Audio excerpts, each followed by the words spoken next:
Unfortunately, suffering and turmoil have been part of human life from the fall of Adam and Eve, who rebelled against the will of God. Thus, in time throughout the New Testament, the Lord called up the great prophets to call the people back to the tradition. A prophet does not say anything new. A prophet, rather, reminds the people how they have departed from the will of God and their way of life, and tells them in basic words to shape up. All of the great prophets suffered for this proclamation of God's truth, as we clearly see today in the first reading from the great prophet Jeremiah. Jeremiah suffered for his words, but the end of his suffering was his help in the name of the Lord. All of us need to be reminded of our religious obligations from time to time. We all need a little extra push on occasion. However, too often we reject correction and those who give that correction, even though we assume it is given out of love. The church, which is the instrument of God's mercy and forgiveness, is also there to challenge us, to push us in the right direction. We don't like to be told what to do. Just ask any teenager who's here how much they don't think mom and dad knows. And we think we know better than the church at times, because we might look at the church and say, well, church is not really in tune with modern times. You are right. She is in tune with Christ. She walks with Christ. And Christ's message is eternal.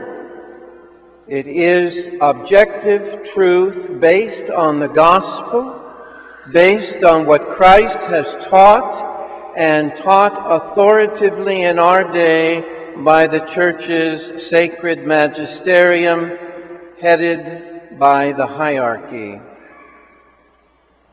Jesus had this same problem. He had to confront many people during his ministry, and we know what happened to Jesus when he pushed the envelope. Jesus was rejected. Jesus had to suffer for making known the will of the Father. And thus the Lord warns his followers that they may be in for a lot of pain and suffering if they choose to follow him. As Jesus told them on occasion, "Take up your cross and follow me." Power is given to Christ by the Father to point out to us the objective truth. Pain and suffering come to everyone, whether we are good, bad, or indifferent. It's part of the human condition. If we do not live good lives, often then we have to suffer the consequences for our actions. However, sometimes those who try to be perfectly faithful to God have to suffer as well, as we hear today in the readings. Jesus didn't come to say, everything is fine, boys and girls. The gospel today is not a great comfort. Daughter will be against mother, son will be against father, daughter-in-law against mother-in-law, which we might understand a little easier. However it is, there's division in family because the truth is going to divide between those who accept the truth and those who do not.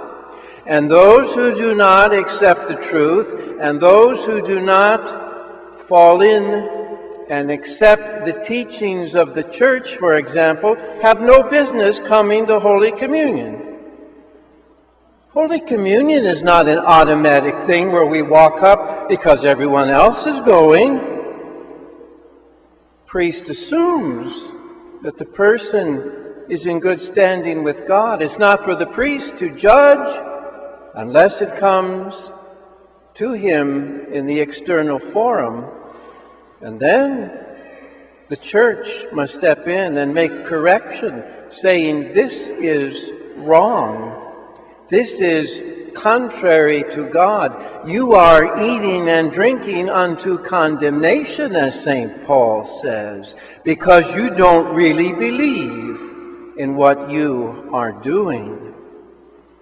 Hopefully, that will never be a part of our lives. If we do not live good lives, often we have to suffer for it. Sometimes even those who live good lives suffer as well. Once we accept that life is difficult, it's not so difficult. If we expect life to have no difficulties, then when difficulties come, it's going to be extremely hard. But if we're realistic and say, well, life has difficulties, when they come with God's grace, we are able to face those difficulties. It's more difficult for those who think that these should not be part of human life. We all feel at times that life is not fair. Well, I have news for you. It's not always fair.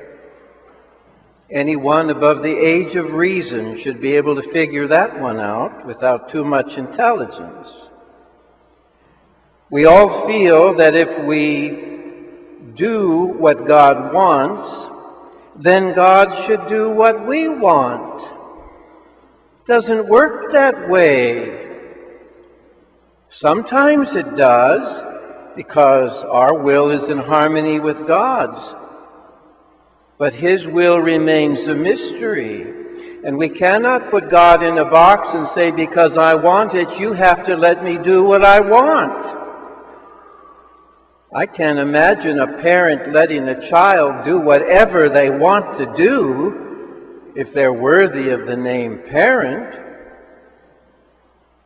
If God wanted us to do whatever we wanted to do, He wouldn't have bothered with the 10 Commandments for starters. A lot of times, my brothers and sisters, it's not the difficulties that come our way that cause us pain and suffering, but it's the attitude we take toward it. I watched recently a movie on Pope Paul VI. Blessed Paul VI suffered greatly after the council, trying to balance tradition with the renewal, and everyone was pushing Pope Paul to move forward, to move forward, to move forward. And Pope Paul at one point takes a step back in Humane Vitae, and he has a commission. And the commission says, it's time to change the church's teaching about birth control. And Paul VI listens, and he said, I must reflect. I must pray. And he gives his to Cardinal Swainens. And Cardinal Swainen says, do not publish it, Holy Father. You're saying the same thing a pope would have said 100 years ago. And Pope Paul says, truth is unchanging. And he became immensely unpopular at the time in 1968, those of us that are old enough to remember, for upholding the teaching of the Church. But now, in 2016, it's clear to us how prophetic the words of Pope Paul VI were. Yes, he could have given in to a commission and say, well, the majority says, so I go along with the majority. He had the courage to say, I cannot say something is right when it is wrong. Sounds like Jesus speaking in my mind and estimation. We see in life what we want to see. If we look for ugliness, we will find ugliness. If we look for beauty in creation and in one another and all the good things God has given us, then we will see beauty. If we look for beauty, we will find it. And there is beauty in all that God has providentially given to us. Our faith helps us get through our difficulties. God will not fail us if we are faithful to Him, but God does not always make things happen the way we think He should. When He doesn't make things happen the way we think they should, then we have to trust that God has a better plan and actually knows more than we do. For His plan is continually unveiling in our lives. The letter to the Hebrews, which we heard today, speaks of the example of Jesus, whose work and whose life seemed in the eyes of so many to be a failure as He suffered and underwent His passion and was crucified on the cross. But that's not where the story ends. Having undergone that, God raised Him from the dead, gave Him a place at His right hand in heaven, and gives to us that same promise, that where Christ is now seated, if we are faithful to Him, one day we also will be before this heavenly throne. Thus, this passage from Hebrews encourages us not to grow despondent, but to keep alive in us the hope of eternal joy that God has promised to those who are faithful to Him. When we take our last breath, that is what really is going to count in the end. How faithful have we been to Christ and to His church?